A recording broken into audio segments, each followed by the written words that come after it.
Климатските промени, економската криза и проширувањето се дел од приоритетите на Шпанија, која ќе го превземе председателството со Европската Унија од 1 јануари. Денеска се дискутираше на тема стратегиско партнерство меѓу Македонија и Шпанија за пристапување кон ЕУ во организација на Фондацијата СИДОВ и Македонскиот центар за европско образование. Представниците на Шпанија уверуваат дека нивните 6 месеци председателство ќе значат продлабочување на соработката, зашто од нас побараа конкретни цели на хартија. Ние знаеме сите што сакаа швеѓаните и знаеме дека тие постигнаа нешто. Визната либерализација, например.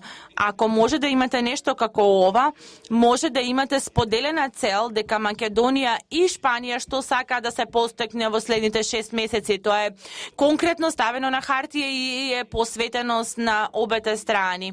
Освен силната желба за добивање на датум за преговори, Шпанија побара од Македонија да се запраша и што после добивањето на тој датум. Тие побара разумност и трпение на народите кои живеат во земјата.